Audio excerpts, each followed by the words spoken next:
connect with the peeps. Okay, now is the time.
Okay, it is 7:02, and we will call the April 4th meeting of the North Kingstown School Committee to order.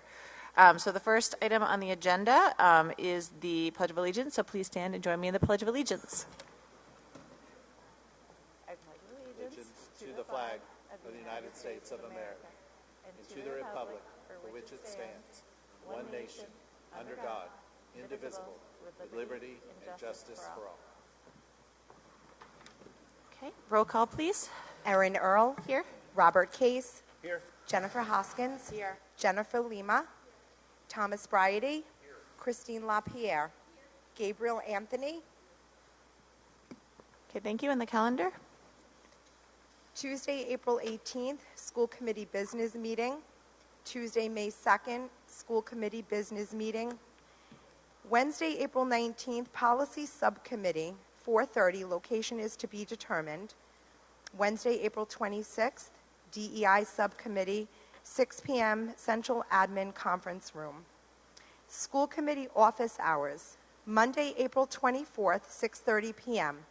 A Zoom link will be added to the North Kingstown School Department website for the community, and parents and guardians will receive an email with the link as the date gets closer. Okay, thank you. And so the next item on the agenda is presentations and recognitions, and I am very excited to bring Coach John Clark up to the podium to talk about his amazing chess team.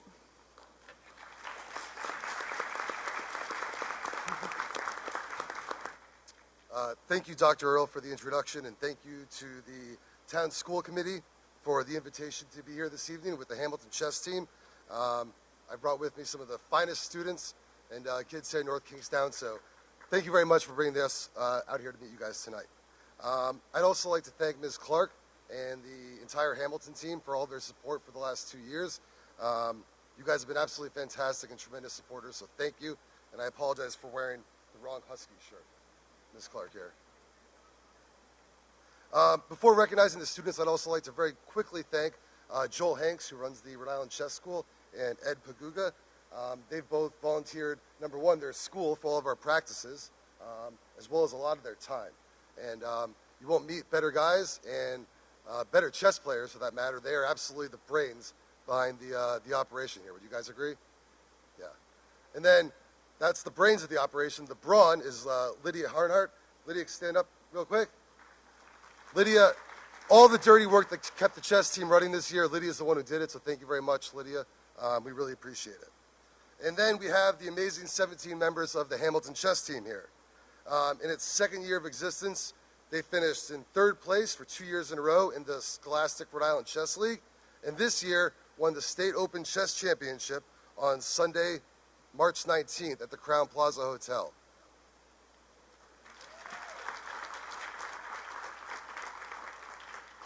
The kids on this team, besides doing weekly practices for, 6 months now, guys?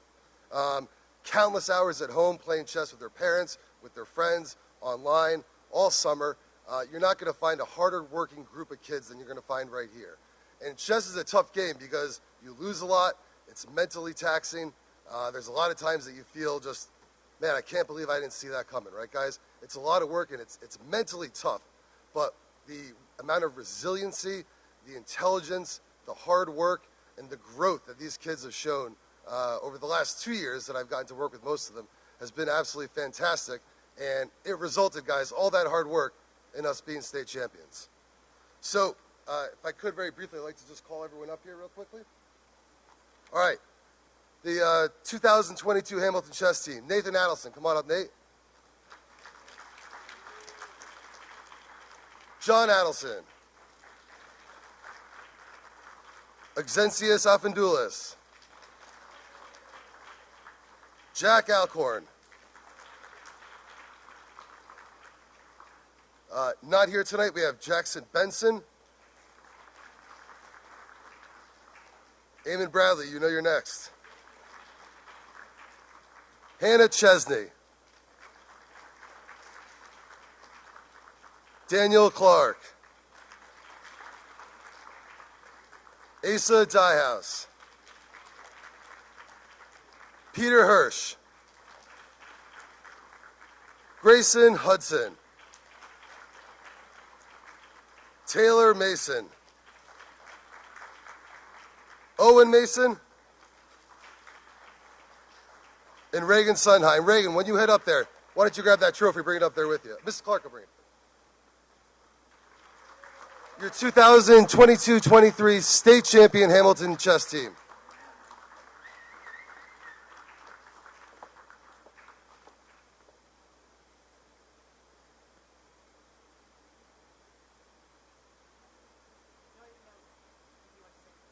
Oh, sure. So, I wasn't ready for my closing remarks yet. No, so Dr. Earl and the entire town school committee, we very much appreciate the opportunity to be here tonight and the chance to show off Luke Sardelli. Luke, head on up there with the rest of the team, man.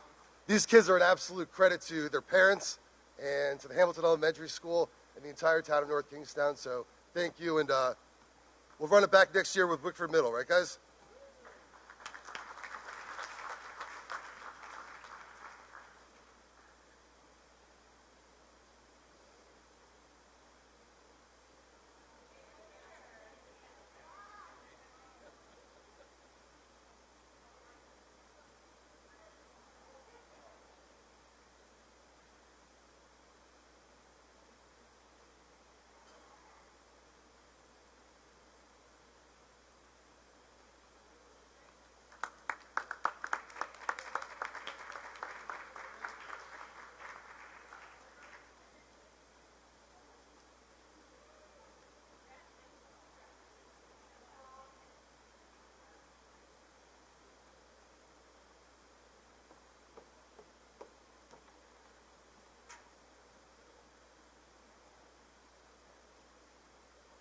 Okay, so the big school committee, congratulations to you all, and we are actually excited. Some of us are going to stop by your school on Thursday for STEAM Day, right? And so we'll maybe see some of you then.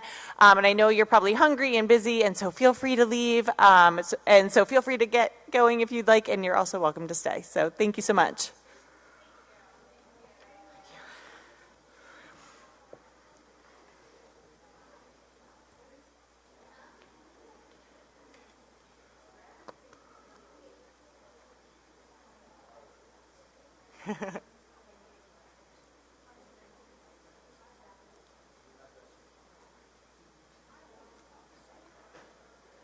Okay, and the next agenda item is a presentation regarding the school calendar, and so we will hear from Mr. Mitchell. Regarding the school calendar, we intentionally put this before citizens' comments to allow for the citizens to hear the presentation as well, and then later you'll find it under unfinished business for our discussion, question, et cetera, but wanted to give Mr. Mitchell the opportunity to speak first. So, Mr. Mitchell, we'll turn it over to you.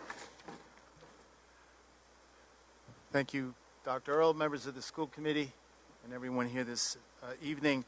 We just wanted to review some of the changes that we made as a result of our conversation in the last school committee meeting. We did make some changes, and so, for example, one of the things that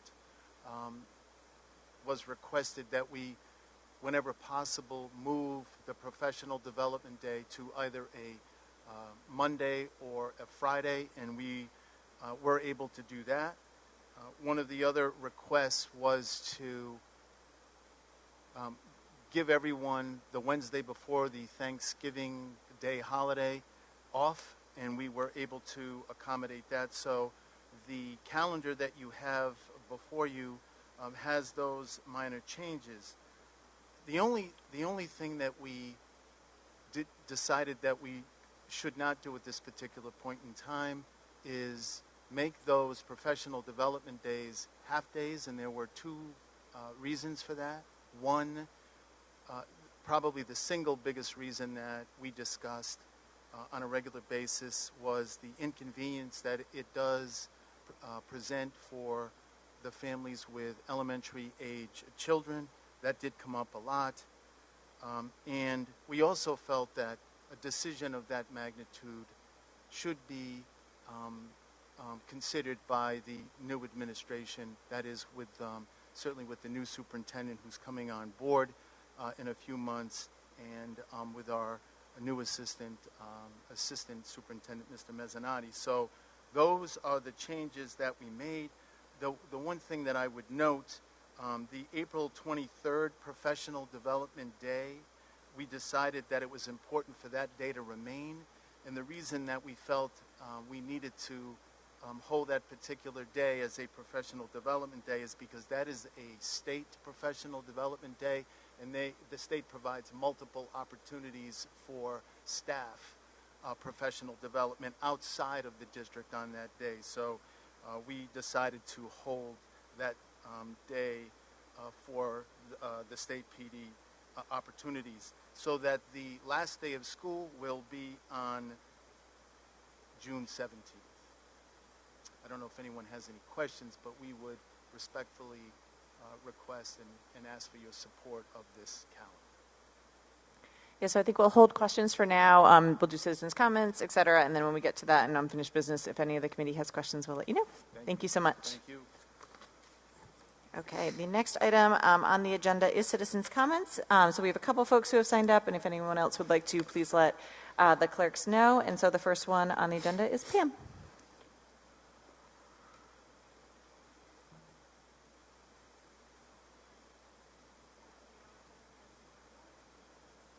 Hold on 1 second, Pam. Sorry, I don't think it's on. Run.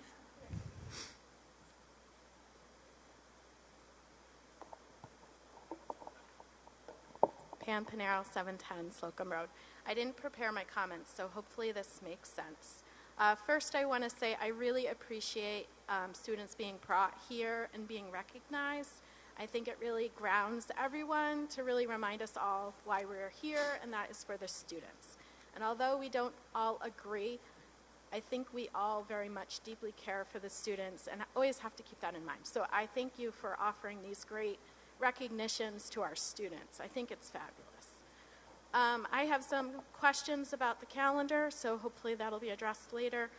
I think there's some addition problems on the calendar, although I can't read the complete side because when it prints, some of it is cut off.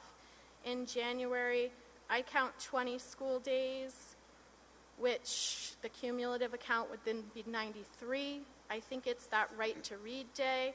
I'd like it to be further discussed whether those are any sort of asynchronous learning or if those are completely non-learning days. And then again, I have the same problem in, I believe it's March. I count 20 days, which would make 130. But then with the other thing, it really makes 129. So I really don't see 180 days of learning on this calendar. Maybe I'm wrong, but if that could be looked at. There's also a miscount on the side, end of quarter dates. You have each quarter as 45, 44, 45, 45. That's 179, not 180. I know last year in the fall, there was a proposal to have 3 professional development days taken off the instructional days. So I'm guessing that maybe some of this has to do with that. But I do think our kids deserve 180 instructional days, so I hope that could be expanded upon. Thank you. Thank you. Next up is Mary.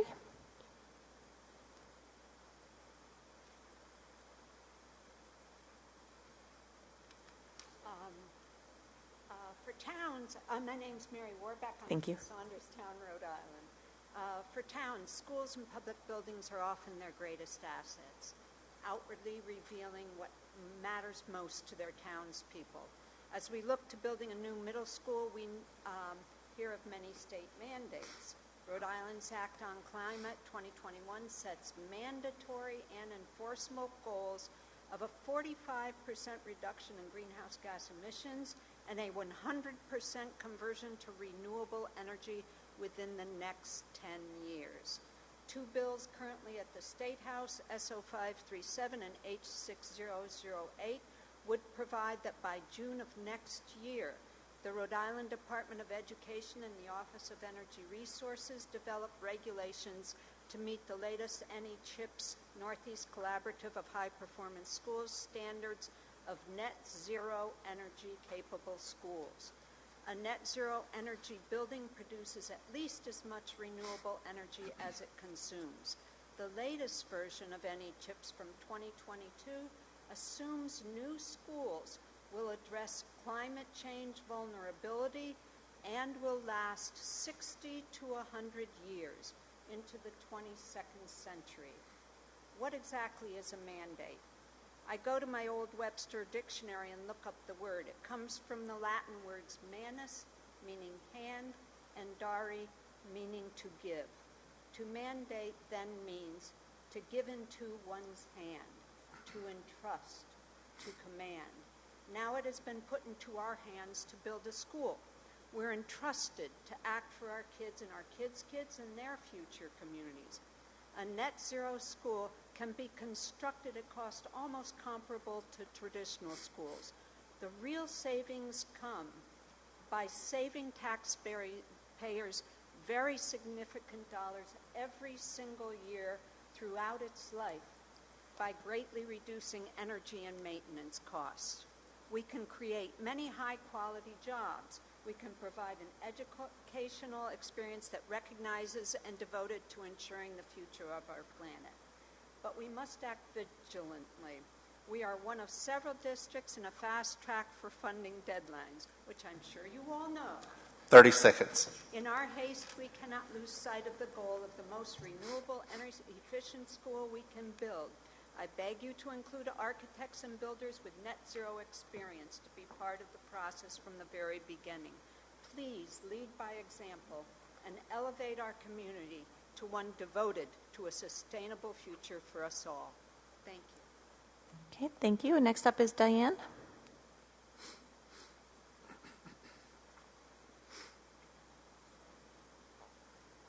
Hi, Diane Hill, Heritage Road in North Kingstown. I'm here too because I'm concerned for the plans for the new middle school. I volunteer with Climate Action Rhode Island, and the reason I do that primarily is because I'm a grandmother of a 7-year-old and 9-year-old who are growing up here in Rhode Island. And I want to make sure that they have a healthy future ahead of them and a planet that's fit to live on. So I think Act on Climate that Rhode Island passed is very encouraging, but we need to start moving toward that and put that into action. And so that when we build a new middle school, we have to make sure that it's ready for the future. And, you know, kind of the philosophy is if you're going to do it right the first time. Don't just build a building and then say, oh, this was a mistake. You know, we did this wrong, and in 10 years have to spend even more money trying to get it to net zero. I think net zero is something that needs to be prioritized right from the beginning with the plans for the new school, because there's a lot of different variables and factors that go into producing a net zero school. So I would urge you to prioritize thinking about that in the plans for the new middle school. You know, we are all here because we care about children and the future. Well, in an existential sense, we really need to worry about the future because science is telling us unequivocally that we're in an emergency. So we need to act now, and we need to act responsibly. I, for one, even though I'm semi-retired, I'm willing to pay higher taxes to get a school that's built for the future and that's going to ensure the health and well-being of future generations of children. So I urge you to please keep that in mind as you're picking an architect for the new school. And I hope we build something that's going to be a benefit to all of us and to the children of the future. Thank you. Okay, thank you. And that's the end of those who have signed up. Would anyone else like to sign up? Yep. Jules, can you just bring that down? And then can you also get the street addresses for the two previous speakers for us? Thank you.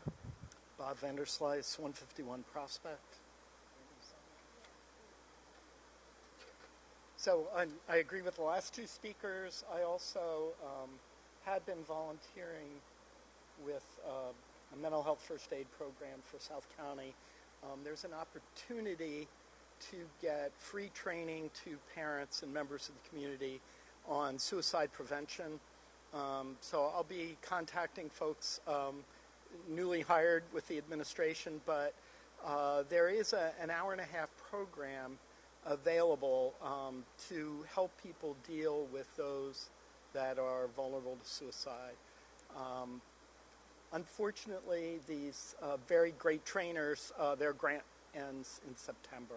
So the training will be free until then. So there's a little more sense of urgency. The cost of the training, though, is not that high. So even if we miss the deadline, it'll be available. But at a wellness committee meeting,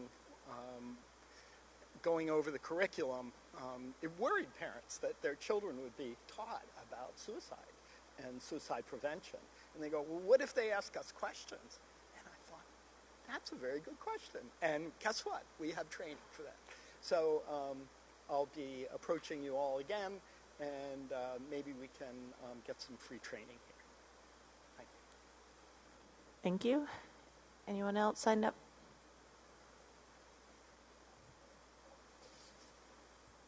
Okay, perfect. Hearing no other citizens' comments, we'll move on to the superintendent's report, and I'll turn it over to Dr. Plata. Thank you. I have one item on the agenda under the superintendent's report. Basically bring you up to date on where we are with positions that still need to be filled. We have 3 remaining positions at the central office that need to be filled, which is the Director of Finance, the Controller, and the Special Education Director. Just to bring you up to date what we've done to try to secure these positions, all the positions have been posted on School Spring for a period of time. We've contacted various colleges. We've also contacted retired finance directors, and we also contracted with Robert Half Talent Solutions. We continue to post on School Spring, but I'm happy to report to you that we will be conducting a final interview for the finance director this Thursday. So that's a positive sign. However, the other 2 positions still remain vacated with lack of candidates at this point, and we will continue to pursue to fill those positions. Thank you. Okay, thank you. And then moving on to routine items. So the first item we're actually going to skip over and come back to later after we have executive session. So we'll move on to the consent agenda. Would anyone like to exempt anything from the consent agenda? Okay, hearing none. Can I have a motion to approve the consent agenda? Okay, moved by Ms. Lima. Second? Okay, I'll take... Okay, we'll let Rob have that one. So second from Mr. Case. Any discussion? All those in favor, please say aye. Okay, any opposed? Any abstentions? Okay, motion carries unanimously. Thank you. Okay, and then moving on to unfinished business. The first item is 2022-2023 school budget. Do we have any updates for that? No, Madam Chair, there are no updates on 20. Okay, thank you. So no updates there. And I'm assuming same for CIP, existing bond, future bond? Yep, Ms. Lima? I had one question, and I don't know whether it falls into 2023-2024 school budget or the calendar, but it was around the financial impact on the professional development as it relates to equity training. We had asked for financial impact for the superintendent to come back with that, and I'm not sure that we ever got an answer on that. Yeah, thank you so much. So I believe that that would be for the 2023-2024 school budget. And so the question that I'll refer to the interim superintendent is, did we determine if there was any financial impact for the equity training? I know there had been some discussion about whether or not we'd be able to fit it into the school day, or if it would have to be an external training which would have a financial impact. We can always have a follow-up too if we don't have the information available. No financial impact, and no problem with fitting in for the training. Could I just get clarification on, I don't need a firm answer, but where we expect to fit that in? Oh, sorry, Jody, could you just use the microphone? It's okay. I appreciate you being willing to answer it. I just want to make sure the folks at home can hear. We would have a half day on the second day, so according to this calendar, it would be the 30th of August, and we could write it under the Title II grant for next year for professional development. Thank you. Ms. Clark, just for, or Dr. Wait, sorry, Doctor, right? Yeah, Dr. Clark. Just a quick clarification on Title II. I'm not familiar with that. Can you just expand? Oh, perfect. Under that line, perfect. Thank you. Okay. Any other questions on the different budgets? Thank you. And then we will move on to the next unfinished item, which is the calendar. And so we had their presentations, and so can I get a motion to open discussion? I'll make a motion to discuss. Okay. So motion from Ms. Lima, second from Mr. Bridey, and we'll open it up to discussion and questions as needed. And so didn't know if I saw the administration with pencils and calculators down there. So I didn't know if you all wanted to start with any clarifications, and then we can kind of go from there.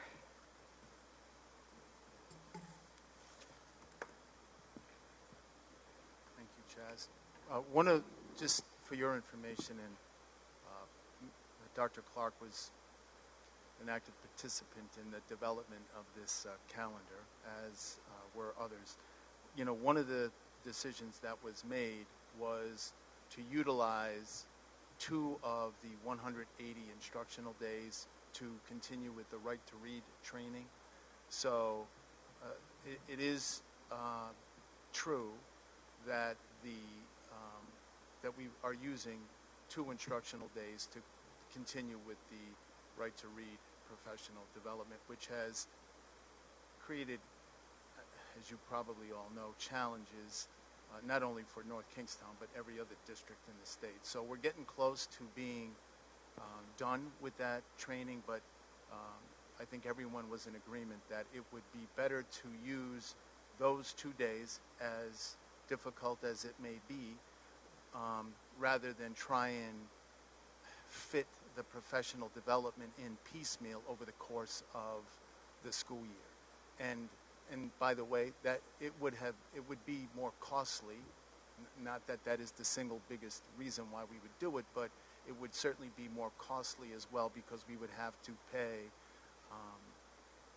a significant amount of professional development time to staff to stay after school and do the professional development at that particular point in time. And the union, you know, prefers to do it this way rather than piecemeal over the course of the school year. Is that accurate, Dr. Clark, would you say? Sorry.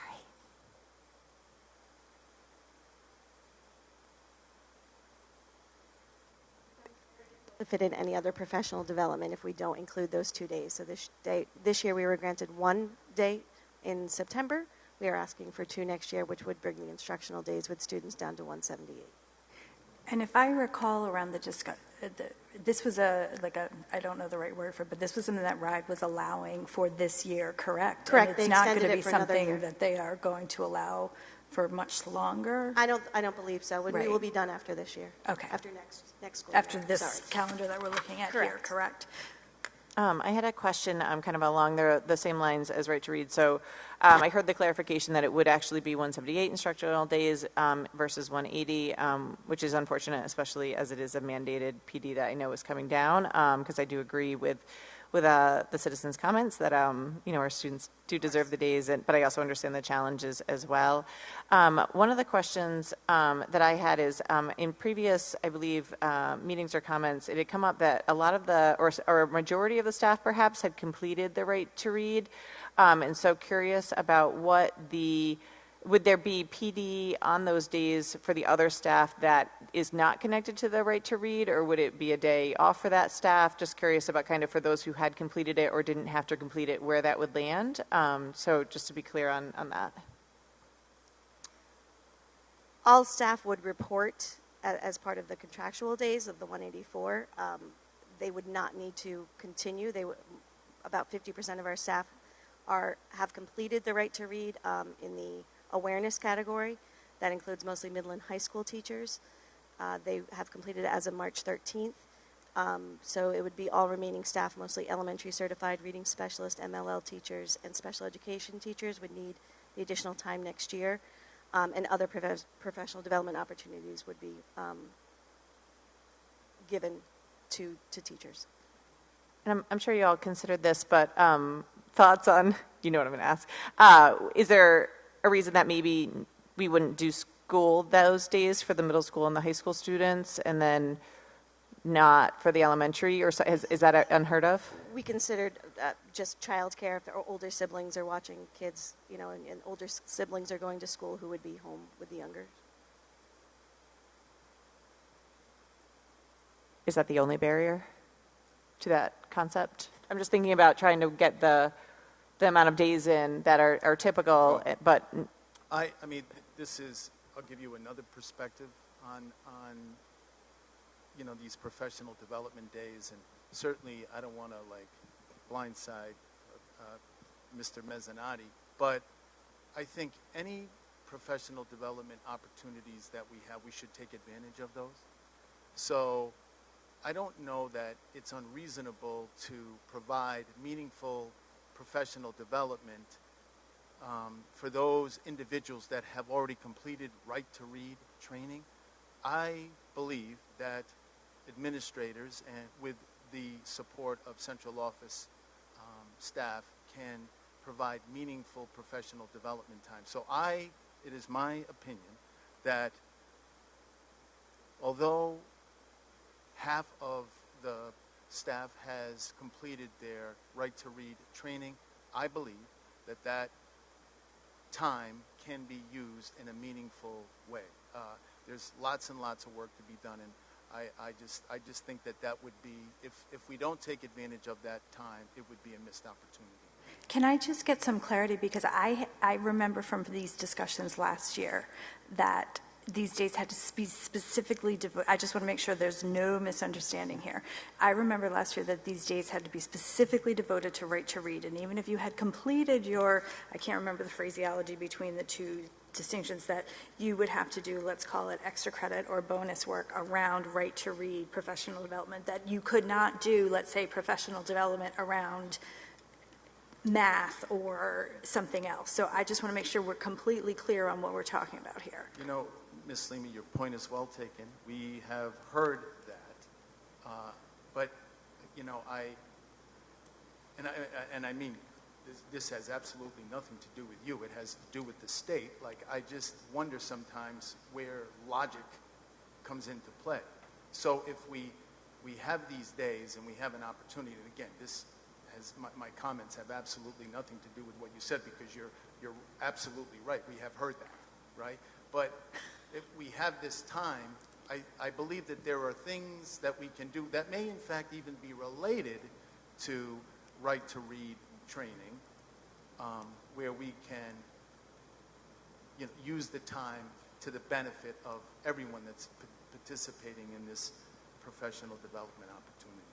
I did reach out to Kathy Sapala, and she concurred that there are literacy programs out there that can be incorporated into the programming and to the professional development. She felt confident that there was going to be things that she could make sure were provided. But you're saying literacy, which is different than we can offer PD on anything. So I just want to make sure that we're clear on that this would be literacy-focused PD versus we're going to have PD on suicide prevention, we're going to have PD on mental health. So that's two different, there's a difference between we can offer PD that is not right to read versus we can offer PD that has to be literacy-focused. I just want to make sure that we're clear on what we're saying before we make...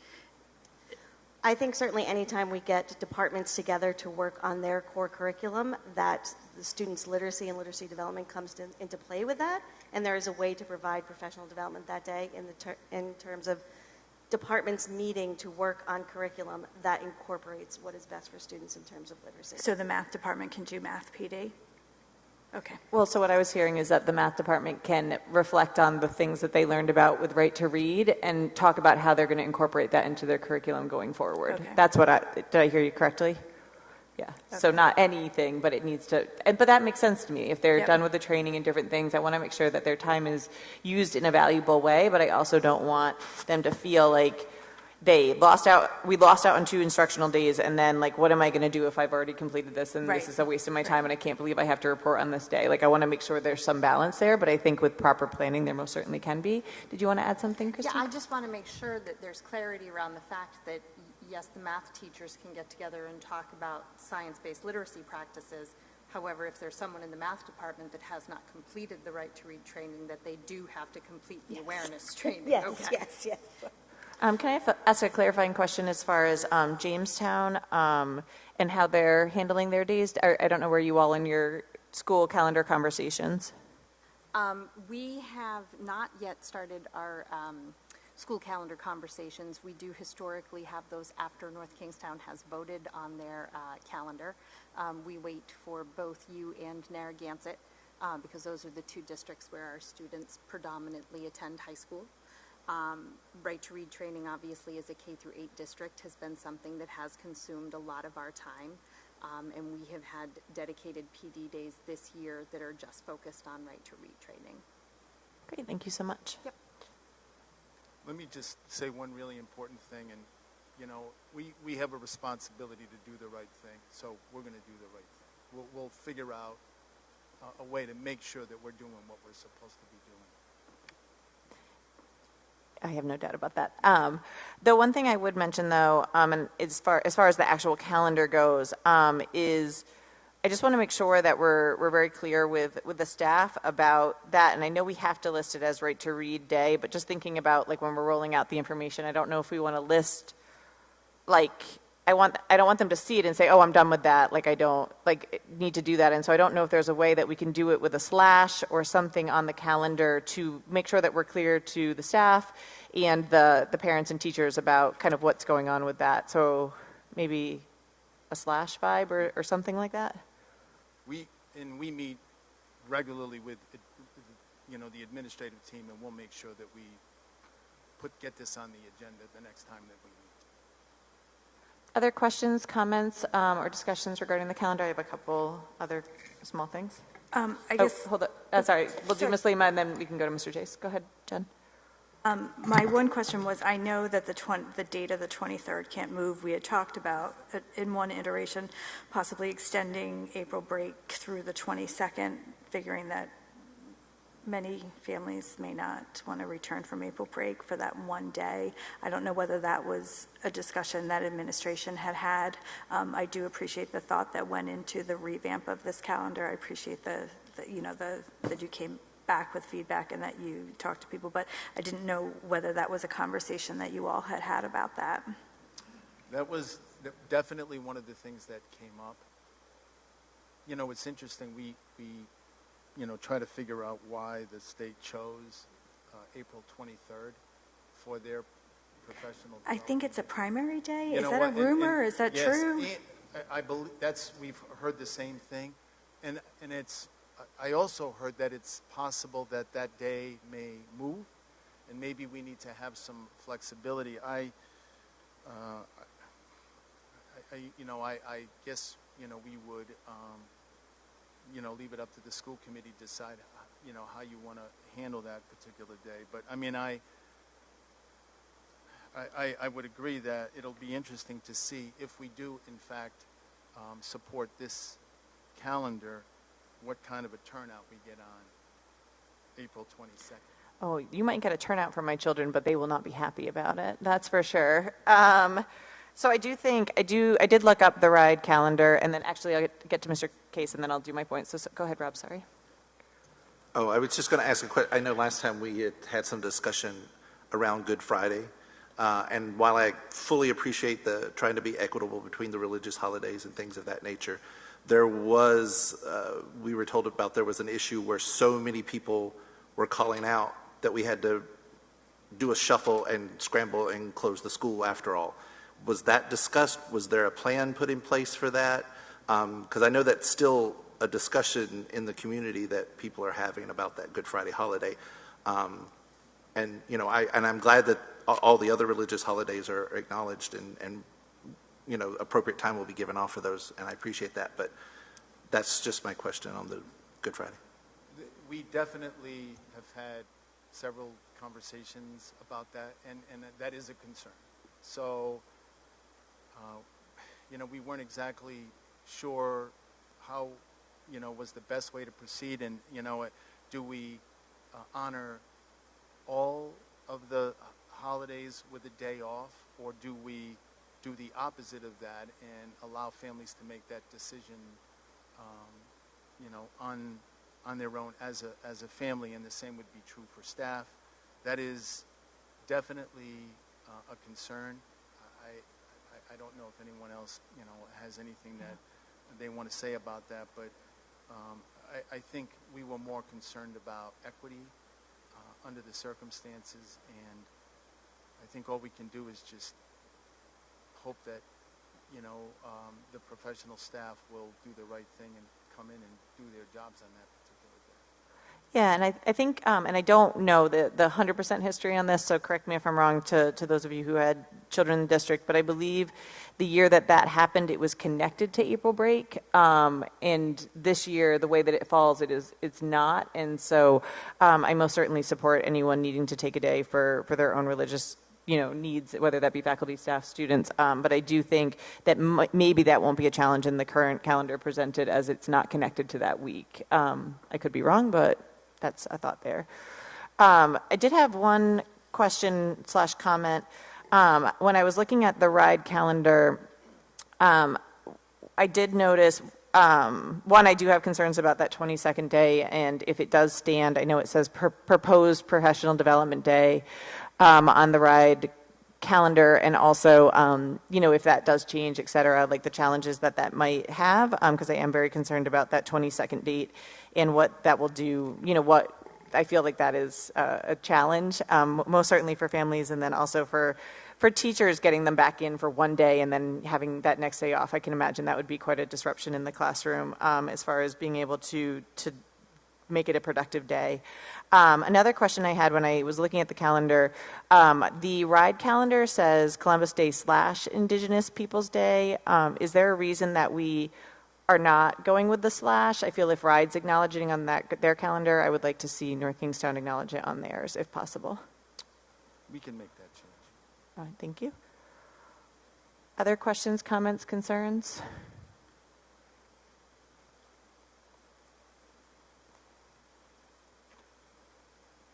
I most certainly, if with the school committee's agreeance, happy to reach out to, it's RIDE that produces the unified calendar, correct? And express concern about that 23rd day being the proposed professional development day. I don't know if that would be of any assistance, but I don't know if the district's reached out kind of officially to state that that is causing a challenge for the calendars. I don't know if that'll do anything, but I don't know if it's officially a primary day, and my internet is not working in the school, so I can't figure it out. So, as I mentioned earlier, that has come up, and I don't know how true it is, but I've also heard that there is a possibility that that primary date might be changed. So we can certainly call RIDE and ask if there is any conversation about that particular professional development day, and to just sort of take it from there. It'll be. Somebody mentioned. I thought that I actually went to the commissioner's weekly field memo because I thought someone mentioned that there may have been something in one of the field memos related to that particular date, and that it may be changed. So we can certainly inquire and ask if that is, a solid date, or is there a possibility that it might be changed? Yeah, it looks like from that my internet finally kicked back in, and it is stated April 23rd, 2024 is the primary day. So I don't know if the General Assembly's officially, I don't know who does that officially, but I am seeing that online. There is also an article in the Journal saying that it may be moved from that because it falls during part of Passover. And that would be the reason it's moved. I'm just, again, reading what the Journal has online. Okay. So it might still be worth it to check that out. Yeah, okay, perfect. Any other questions? I know I also saw some folks doing some math, and so did want to present the question that came from citizens' comments regarding the math, both on the January month and the March month, and then also the end of quarter dates with the counts to see if we needed to do any corrections there. It depends how you want it to read. Do you want it to read 180 and count in those right to read dates, or put the total instructional days at 178? I mean, that's just a preference over which you prefer. It would have to be the ones, we'd want it to be correct, yeah. If we're only going to have 178 instructional days, then it has to state that. Yep. But then also it seemed like there was this discrepancy for March about 131, 130, 129. Like we would lose those 2 instructional days, that would bring us down to the 179, but I want to make sure the March math is correct as well. We can certainly check the math again. I would say between, I don't know, at the very least, the 3 of us, we've counted the days 100 times. We'll definitely, have to really look at it again and make sure that the count is accurate. Any other questions, comments? I just had a clarifying question about timeline. So if we currently are in a motion to discuss this, it sounds like there needs to be some more changes and more discussion. Are we able to push the final approval to our next meeting? Dr. Pallotta, any thoughts on where we are as timeline and how that's impacting the district's ability to function? The date that it has to go in. I don't know that I don't know what the date is. And I just want to be clear on whatever changes you want us to make, because I'm not 100% sure. Yeah. So to clarify, changing the March 9th holiday, how it's listed to be consistent with RIDE, to count the cumulative school days to make that correct and accurate, and then maybe reaching out to, and I'm happy to assist as far as reaching out to folks as far as the election day, the primary day on the 23rd, and if RIDE will be keeping the proposed professional development day. Is there any other clarifications or corrections folks need or see?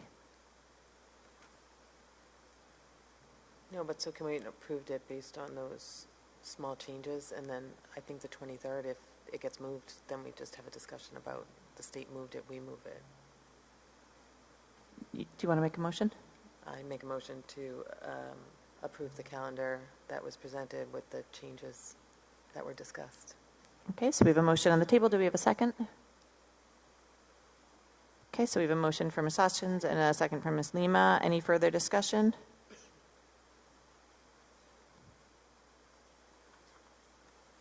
Okay. Your face is funny. No, it's okay. And then I guess the only other discussion is just to double check the end of quarter dates as well, like both the cumulative dates and the end of quarter dates to ensure that accuracy. Yeah. Yep. Perfect. Okay. Hearing no other discussion, I'll call the vote for the calendar. All those in favor, please say aye. Okay. Any opposed? Any abstentions? Okay. Thank you so much. And if there is any clarification or adjustment needed for that April 23rd date, please let us know, and we're happy to revisit. Thank you for the hard work that goes into this. I know it is not easy, and we greatly appreciate the time spent on it. Thank you all. Okay. Okay, moving on to the next item. It is item E, which is district form and district language. And so do we have a motion for this? I'll make a motion to discuss. Okay, motion for Ms. Lima. Do we have a second? Second for Mr. Case. And so we'll open up discussion. Ms. Lima, would you like to start, or we can put it over to ask for some clarification from Mr. Hennessy as well at some point? Yeah. Andrew, you want to start with this one? Yes, so I was asked to take a look at updating the district's anti-discrimination notice. So what I did is I went online, I researched the various federal, they don't really give you a template necessarily, but they each have sample notices, so I basically took a conglomeration of 3 or 4 federal agencies and provided you with the information that's there that covers all of the protected categories. I did give you some guidance. You'll note at the top of the guidance, it says it's been archived and not for reliance. That's because it hasn't been updated to reflect the recent Title IX changes. With that said, the methods of notification piece is still the same, and you'll note there where they talk about having an anti-discrimination clause with various documents and correspondence that goes out from the district. So this is really just an update of the present language you have now to get into compliance. Okay, thank you. And just to confirm, currently gender identity is a protected class here in Rhode Island, correct? Correct. Okay, I just want to make sure that's clear. So the proposed language in the document in the attached packet at the bottom of the letterhead would be correct in complying with all current federal standards, correct? Correct. Okay. So I'm going to make a motion that we approve the language on the document that's attached in the packet and ask the administration to make those changes. Okay, so we have a motion for approval of the language that's in the packet on page 35. Do I have a second? Okay, so we have a second. And then we'll open it up for discussion under the new motion. Any further discussion?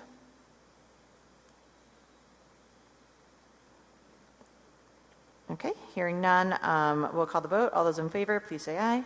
Aye. Okay, any opposed? Any abstention? Motion carries. Thank you. So now that we've approved doing that, I'd just like to hear from administration, like the logistics of actually executing that.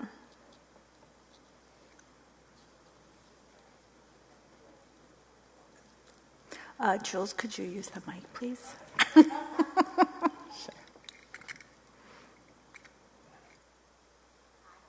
Templates already built for all the letterheads. I just have to go in and flip-flop the bottoms. Give me till Friday. Will you do that? I will give you till next week. Thank you. Yeah, that's it. This is actually a pretty easy fix. Okay, awesome. Okay. Is there actual letterhead, or is it just changing like the template in I have the... the template, and I share it with all of the principals and all the clerks, and then all the directors, all the admins for their department. Okay. And then the admins in the building disperse it to the people that would actually have a need to use letterhead. But like, is there actual paper in a closet somewhere? We don't, I mean, I don't know at the schools. I know on our end, in our offices, we really do everything digitally now. Okay. So, I mean, the actual letterhead is kind of antiquated at this point. Okay. Yeah, but just give me a few days and we'll get it out to all the administrators and the department heads. Everybody that needs it will get it. Okay, awesome. Thank you. Great, thank you so much. I would also add if it's on the website anywhere, making sure that in addition to like the templates, making sure to update it on the website. Thank you. Okay, moving on to item F, which is the building committee recommendation for architect for proposed new middle school. Do we have a motion for that item? I make a motion that we accept the unanimous recommendation of the building committee to hire Perkins Eastman as the architect for the new middle school. Okay, thank you. Do we have a second? I second that. Okay, so we will open it up to discussion. So I will turn it over to Mr. Case, and then if Mr. Brady wants to chime in as the second member of the building committee to give us an update on the information that we have. Thank you. So the building committee did meet. We interviewed 4 different firms. They were all very qualified, had very good presentations. But I think overall the committee felt that Perkins Eastman, as I said, it was a unanimous decision to make this recommendation to the committee tonight. So I think that they just had the ability, they came in with almost a schematic drawing tonight that they had put together, and I was extremely impressed with their level of detail. It also, they also had, as one of the pillars of their company in general, they focus on sustainability and net zero buildings. They had told us tonight that they have won awards for this before. So I think that that is a plus, you know, according to the, just go along to support the members of the public that spoke tonight in favor of that.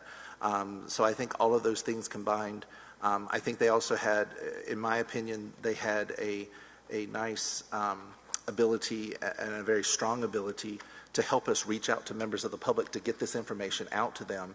And they had a really good communication plan, I thought, in order to help us get this bond passed. And so I felt very comfortable with Perkins Eastman and appreciated their presentation tonight, and I think they should get our full support. Okay, any further discussion, questions? Go ahead, Tom. I'm going to agree basically with everything that Rob just said. We went into this meeting and it was, there was a lot of apprehension. We have other committee members, including our town manager, who was extremely concerned that we could make this decision on such short notice. And he had a lot of compelling reasons for why we should be concerned about that. But when we actually sat down, or we sat there and these folks came in and made their presentations, they were all excellent. And I know that some of them have done a lot of work and good work for this community. And I'm not going to say that I was disappointed in anyone, but Perkins Eastman, it was essentially unanimous. Everybody knew the minute that they finished just how strong they were. These folks came in with a plan. They had been or had done research on the site where this is going to be done. They had laid out the schematic that Rob referenced. They had 4 people there, and they apologized that they didn't have more, but they were very solid. I know there's still a concern about the speed that we're moving at, but I think we're doing it with a concern that we're going to save this community a lot of money if we can get this project done by the end of this year, or at least get it started, get the contract signed, and get this moving forward. I'm convinced these are the people to do it. There was one gentleman in particular, it was just very plain that he had spent a lot of time on this in a very short period of time, on a very short deadline to do this. And I'm pretty confident that anybody who watched this presentation would have agreed with us, because it was unanimous without much prodding from anyone. So I fully support Rob's motion. Great, thank you for that. Any additional thoughts as far as, yeah, go ahead. No, I was going to share a couple things that we can also get copies of these books, obviously for any committee member that doesn't have them, as well, or an electronic version, which we can get you pretty much immediately if anybody would like those, so I'll point that out.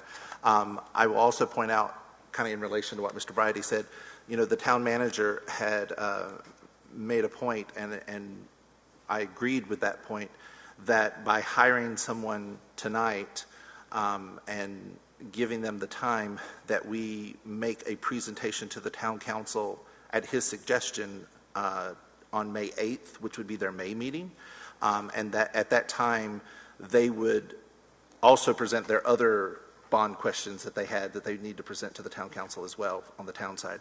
So we would do them all together on May 8th, because that would give us the ability to hopefully have Perkins Eastman to come back in to kind of give us a heads up on that number, the not to exceed number for the bond. So we're not going into that town council meeting where we're going to be presenting to the town council kind of blind, not knowing that number ahead of time. Hopefully this would give us time, because we will have a meeting on April 18th that will allow them hopefully to come back and give us that number early, so we can at least have the chance to discuss it, give the public a chance to discuss it as well with us. And I thought that that was a very good suggestion that I supported. Great, thank you so much. Other questions from the committee discussion? Yeah, go ahead, Frank. Just a quick comment. I'm sorry. We are waiting for the projected cost from the architect. Once we get that projected cost from the architect, we will insert that into the school department resolution, which I have already secured from RIDE. So all we have to do is just wait for that projected cost, and then we can provide that resolution with the cost to the town council. Great, thank you so much. I didn't know, do you want to add anything to the conversation? Yeah, no worries. Just wanted to make sure you had the opportunity if there was a burning desire. Any other questions or comments? Tom? I almost overlooked this concern about sustainability and having a net zero energy efficient building is something that is weighing on the mind of a lot of people in this community, as we heard this evening from comments. Some of those same people attended this meeting this afternoon and met with Rob and I last week to express similar concerns. I'm very confident that Perkins Eastman is the right firm to be able to address those issues based on their presentation. Great, thank you. And looking through this, what really strikes me the most is their extensive work with middle schools particularly. And so I would have been really excited for any really strong educational work, but going through their lead and other folks, it's very apparent that they have specifically worked on this level of school, which I think is really important because what a need for an elementary school is versus a high school versus a middle school is different. And so I'm very pleased to see that they have some extensive experience in that area, and it most certainly does look like a very comprehensive presentation that they put together. Did they give any sense, and no worries if not, regarding timeline as far as what they felt was feasible? I know we were talking about perhaps the May date for trying to figure out the number, et cetera, and we'll definitely have some opportunities beyond that to work through with the public and the community, the design, et cetera, but did they talk about that at all in their presentation? That's an excellent question, and one that was anticipated, I believe, by Mr. Carenti as well as Mr. Mollis, and they had a whole series of questions that would have done a lawyer proud in terms of nailing down commitments that, yes, we can do this, yes, we can meet your deadlines, yes, we have our certifications, yes, we are ready to proceed. And the proof is in the pudding. The presentation was just outstanding. They had thought about virtually everything that I think was on our minds. So I'm pretty confident that they're going to be able to meet this deadline. They had even put in thought as far as, I know you brought up the middle school experience, but about combining or having a fifth grade in a middle school and how they might be able to accommodate that, recognizing that there is a difference as far as, maturity, ability of fifth graders versus an eighth grader, So they had already put thought into that. So I was glad to hear that as well. But I do want to thank Bob Carenti. He did a lot of pulling and work, especially with Mr. Waterman out on leave.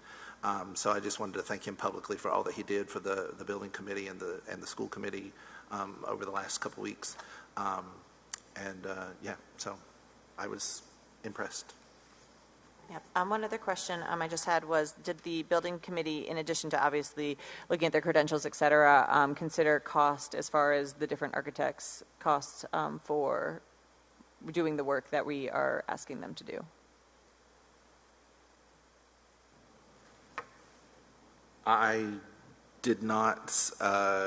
We did not discuss cost. The part that was discussed is that they would be able to get us an estimate in a timely manner. And they seem like they would be able to get us that relatively quickly. The RFQ was for qualifications. Yep, okay, the RFQ was for cost, qualification. yeah. Okay. Qualifications. That's the way it was put out. Understood. Thank you for the clarification. Any further discussion on this item? Okay, hearing none, we'll call the question. All those in favor for the motion on the floor to approve Perkins Eastman, please say aye. Okay, any opposed? Any abstentions? Okay, motion carries. And thank you so much to the building committee and the staff that worked very hard to set up all of these interviews and make sure that the process continues to move forward as we are trying to achieve the maximum reimbursements for the schools with the timeline that has been set by the state. And we look forward to working with the town council in coordination to move these forward and get something up to the General Assembly this session, which is exciting. Okay, moving on to new business. The next item is the school committee audit committee liaison. And so I'll make the motion to open discussion on this. Do I have a second? Okay, so motion for myself, second for Ms. Lima. And so we were contacted by the town clerk that the member or the person that was representing the school committee on the audit committee has a desire to step down from that role as they have moved out of town, which is not a requirement, but they feel strongly that the person that should be on the audit committee representing the schools should be a resident. And so knowing that their resignation is forthcoming, we are going to have to put forward some recommendations for that. And so wanted to put it out for you all to be able to know that this is happening, and I believe there's a process that is set forth for the town that any interested parties would go through, and so you can find that in your packet. And so wanted to open it up for any discussion or thoughts on how to move forward in looking to find a school committee representative on the audit committee. So does the process for this similar for how they get members for other things where we advertise and look for people to submit their applications to us, and then we forward the names over to the town council? Jules, do you want to clarify that for us? To me was that community members that are interested would go on to the town website and fill out the application. And then I believe Jeanette would reach out to them to become part of this committee. I think the reason why I think Dr. Earl was just going to explain it during a school committee meeting to kind of put it out there to the community if they were interested in being part of this committee. The policy, I think, reads, though, that we're supposed to forward a name. It says here, one member who should not be an elected official nor a town employee shall be selected from a list of 3 names presented to the town council by the school committee. Right. So but I do also believe that they have to fill out the paperwork. Right. So I believe that we would first determine those 3 names, and then with those, once we had approved those 3 members, that those 3 people, then they would fill out the application on the town council or on the town's website. Right. So I guess my question is, do we as a school department advertise the way the town does advertise for committee people? Yeah, so I could not find anything in our policies and procedures as far as how to move forward. And so my first step was to, of course, bring this up to the school committee to make you all aware of that. And then I believe that probably the best step forward is to put forward kind of a call to the community of folks to solicit to see if anyone is interested, perhaps setting a deadline prior to our next meeting, just for expressing interest at least. And then we can kind of go from there as far as the discussion. If we do have 3 interested parties, and then ask the clerk to work with them to kind of work through the process for the town and be able to present those 3 names to the town council at a future meeting. Right, because I remember, Jen, when we approved the last person, do you remember what the process was to get that person? I don't either. Yeah.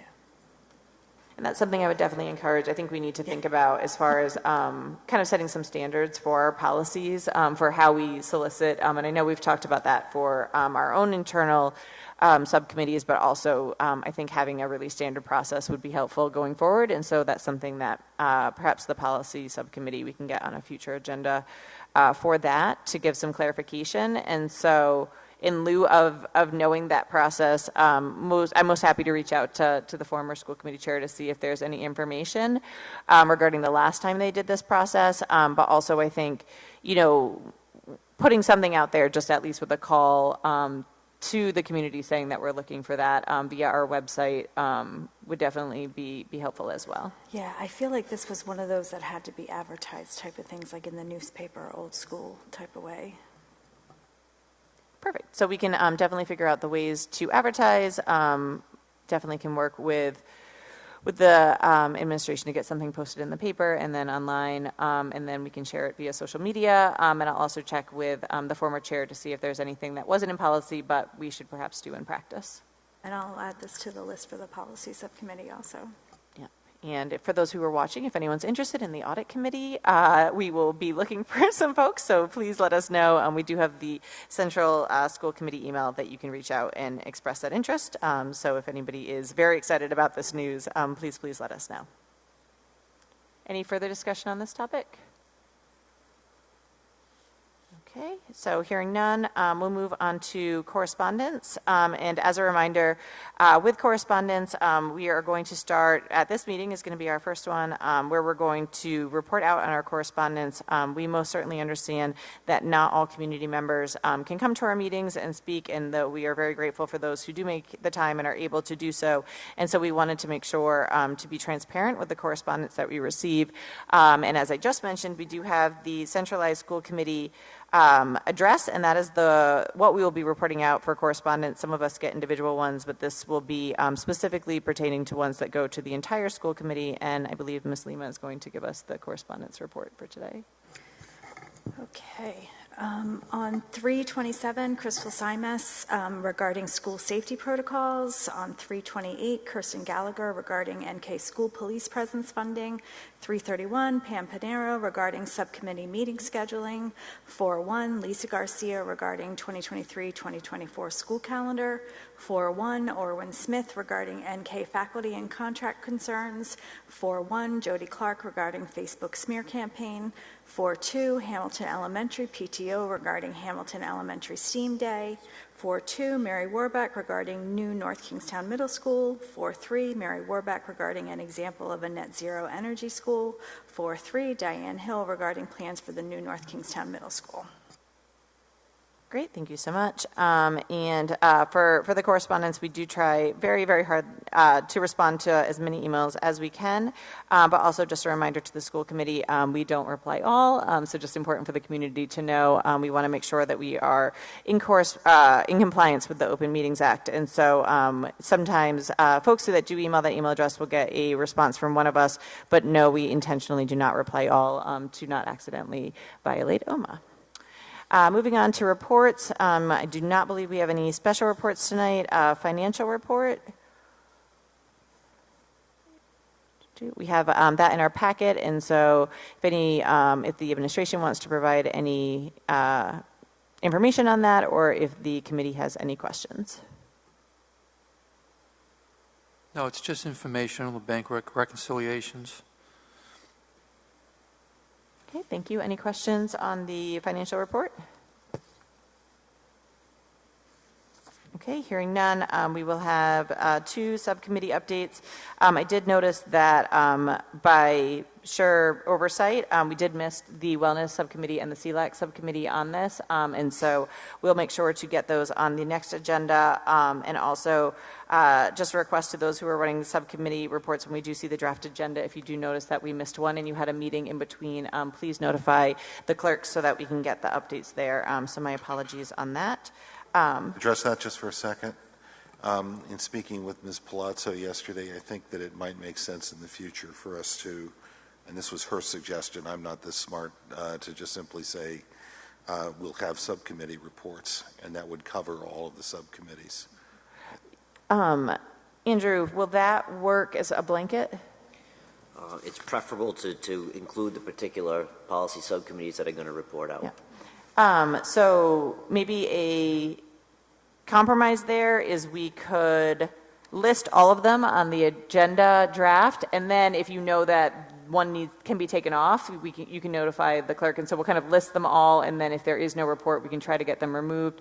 I do want to make sure that we're being really transparent with what is on the agenda so that the community can see it, et cetera, and so we'll try to figure out a way to do that efficiently. I appreciate the suggestion. And so we will go to the DEI update first. The DEI subcommittee met on March 27th. We reviewed and discussed the actions taken on the motions that the subcommittee had made at their 2:15 meeting. The updates from that are that late buses are planned for the school year 2023-2024 at the high school and both middle schools at a cost of approximately $129,000 to be funded from ESSER money. Additional ESSER funds in the amount of $135,000 have been set aside for a director of equity position, details still TBD. The school committee directed the superintendent to advise the fiscal impact of providing at least one equity-focused professional development as outlined in the PCG audit, and we discussed the details of that this evening. The discussion around the anonymous reporting system for race and gender-based harassment and bias was tabled as it was not time-sensitive as it related to the budget. That will be revisited at a future school committee meeting. We discussed ways to prioritize the implementation of additional recommendations from the audit, and we'll be working on a matrix at our next DEI meeting, which will assign values to different criteria. We also reviewed examples of equity vision statements from other districts and examples of how to create one. We decided that our vision needed to convey essential values and concepts that represent our district, and that we want students from lower grades to upper grades to be able to relate to it. We're going to decide on brainstorming around keywords at our next meeting, which will take place on April 26, 2023 at 5:30 p.m. That's it for DEI. Okay, thank you. And then we'll move on to the policy update. Okay, that's also me. Hold on.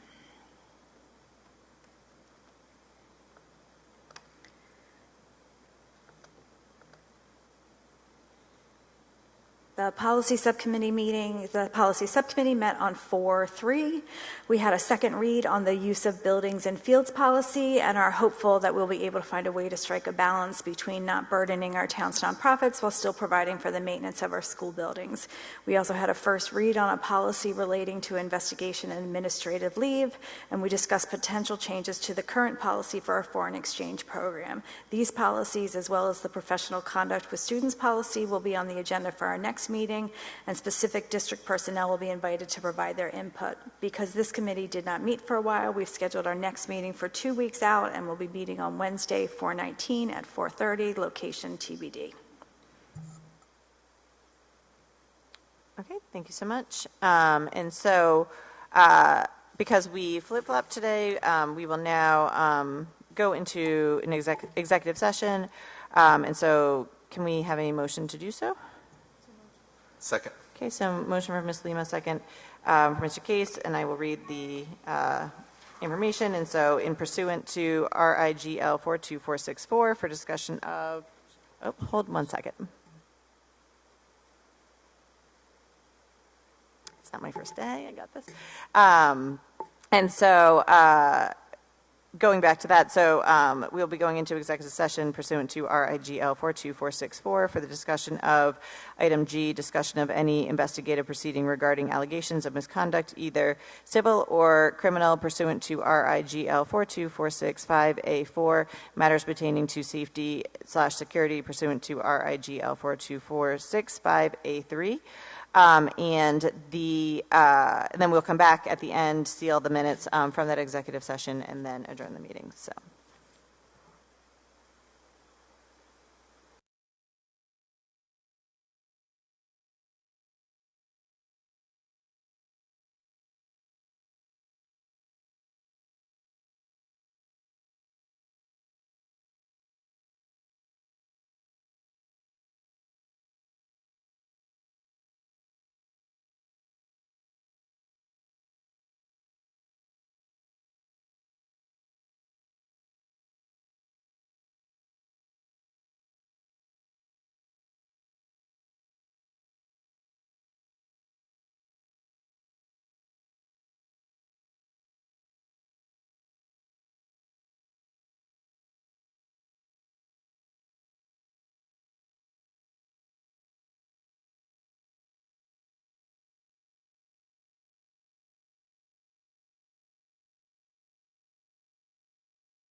Okay, so we will come back from executive session and we will go to, for under routine items, item A.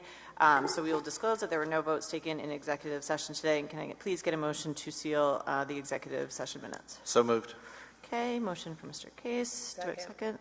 From Ms. Hoskins. Thank you. Any discussion? All those in favor? Aye. Okay. Any abstentions? Perfect. Carries. And then we'll go to the end. Can I get a motion to adjourn? So moved. Second. Okay, so we'll do Hoskins and then Case. Any discussion? All those in favor? Okay, meeting adjourned. Thank you.